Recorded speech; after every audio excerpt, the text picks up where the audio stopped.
हमें शिवना शुद्धिकरण अभियान चलाने की जगह शिवना अशुद्धिकरण रोको अभियान चलाना चाहिए। हम वर्षों से शिवना को शुद्ध करते आ रहे हैं, लेकिन स्थिति जस की तस है। हम 20 दिन के अंदर इतना समय, शक्ति, श्रम और पैसा लगाएंगे, उसके बाद में भी शिवना शुद्ध हो, इसकी कोई गारंटी नहीं है। जितना काम हम 20 दिन में करेंगे, वह काम तो शिवना में एक बार आई बाढ़ ही कर देगी। ज़रूरत इस बात की है कि हम वह कार्य करें जिससे शिवना अशुद्ध नहीं हो। हमें वह स्थान चिन्हित करना है जहाँ से प्रदूषण शिवना में मिल रहा है।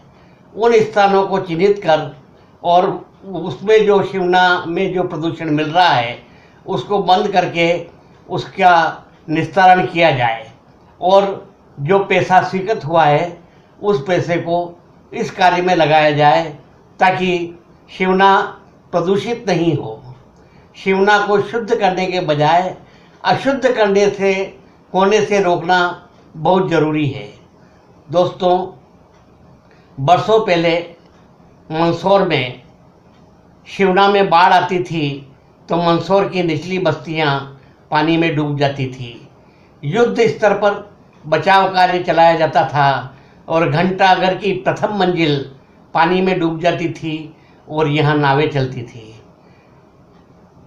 पर प्रशासन ने बाढ़ नियंत्रण योजना बनाई और शिवना का पानी शहर में घुसने से रोकने का काम किया।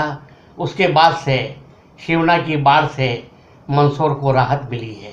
दोस्तों, यदि हमारे घर में मकोड़े हो जाएं और हम झाड़ू लेकर के उन मकोड़ों को घर से बाहर निकालें, तो थोड़ी देर बाद में वापस हम देखेंगे कि हमारा घर वापस मकोड़ों से भर गया है।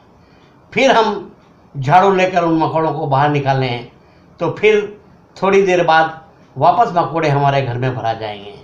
यदि हमें स्थायी रूप से इस समस्या का हल करना है तो हमें उन स्थानों को चिन्हित करना होगा, उन बिलों को ढूंढना होगा जहाँ से मकोड़े निकल कर घर में आते हैं। उन मकोड़ों को बंद करने पर ही हम मकोड़ों से निजात पा सकते हैं।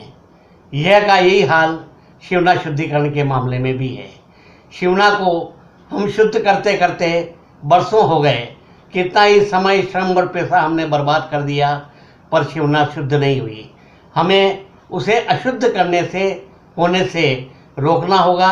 हमारा समय, श्रम और पैसा सभी इस कार्य में यदि हम लगाएं, तभी शिवना स्थायी रूप से शुद्ध होगी। घर में तिल चट्टे हो जाए, झाड़ू ले हम उन्हें भगाते हैं, पर थोड़ी ही देर बाद वो वापस घर में भर जाते हैं। तिलचट्टों से छुटकारा पाना हो, उनके सारे बिल बंद करो, वरना हम अपना समय, शक्ति को यूं ही व्यर्थ गंवाते हैं। धन्यवाद।